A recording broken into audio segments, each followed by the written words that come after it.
আসসালামু আলাইকুম সবাইকে, কেমন আছেন সবাই? আজকে আপনাদের সাথে আমি একটা ম্যাজিক টিপ শেয়ার করব, যে টিপসটা কাজে লাগে আপনার বিল একেবারে কমে যাবে, এসির যে বিল একেবারে কমে যাবে, ট্রাস্ট মি। সেই টিপসটা কি? সেই টিপসটা হচ্ছে, আপনি যখন এসি চালাবেন, এসি অবশ্যই 27-এর নিচে নামাবেন না, 29, 28, 27 ম্যাক্সিমাম। এবং এর সাথে আপনি চালিয়ে দিবেন আপনার সিলিং ফ্যানটি আস্তে করে।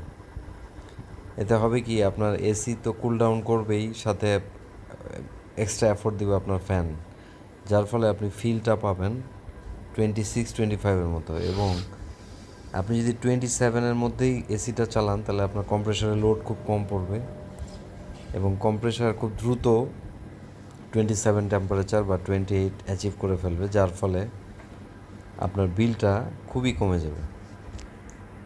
সাধারণত দেখা যায় একটি বড় রুম ঠান্ডা করতে, যে এসি যখন আমরা 25 বা 24, 23 ডিগ্রিতে রাখি, তখন এসির উপর ম্যাসিভ একটা প্রেশার পড়ে।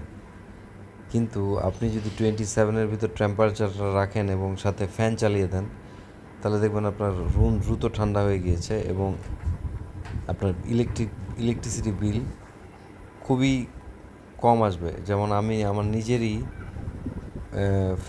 ফ্যান চালালে যেরকম বিল আসে, তার থেকে একটু বেশি বিল আসে, তার আহামরি তেমন কিছু আসে না। এবং আমি আরও কিছু এডিশনাল টিপস আপনাদের দিতে চাই, যেমন সবসময় এসির ফিল্টারগুলো ক্লিন রাখতে হবে, আউটডোর ইনডোর অলওয়েজ ক্লিন রাখতে হবে। এবং আপনার ঘরে যদি মোটা পর্দা থাকে, পর্দাগুলো সবসময় দিয়ে রাখবেন, তাহলে ঘরটা অটোমেটিকলি ঠান্ডা থাকবে। আপনি ধরেন বাইরে যাচ্ছেন, আপনি পর্দাগুলো টেনে দিলেন, দরজা জানলা সবসময় বন্ধ রাখলেন, এতে আপনার ঘর অটোমেটিকলি অনেকখানি কুল ডাউন থাকবে। আর এসি অবশ্যই ইনভার্টার কেনার চেষ্টা করবেন, নন ইনভার্টারের থেকে অনেক বিল কমে যাবে ইনশাআল্লাহ। আরেকটি টিপস হচ্ছে, আপনার ঘরে যদি কোনো ফাঁক ফোকর থাকে, যেমন জানালার ফাঁকা বা দরজার ফাঁকা, এগুলো ককশিট দিয়ে বন্ধ করে দেবেন। এতেও আপনার ঘর দ্রুত ঠান্ডা হবে। রুম ঠান্ডা করার ক্ষেত্রে সবচেয়ে ভাইটাল রোল প্লে করবে আপনার ফ্যান। আপনি রুমের যে পাশেই যাবেন, ফ্যান সেই আপনার টেম্পারেচারকে ওই জায়গায় পৌঁছে দেবে এবং দ্রুত আপনার রুম ঠান্ডা হয়ে যাবে।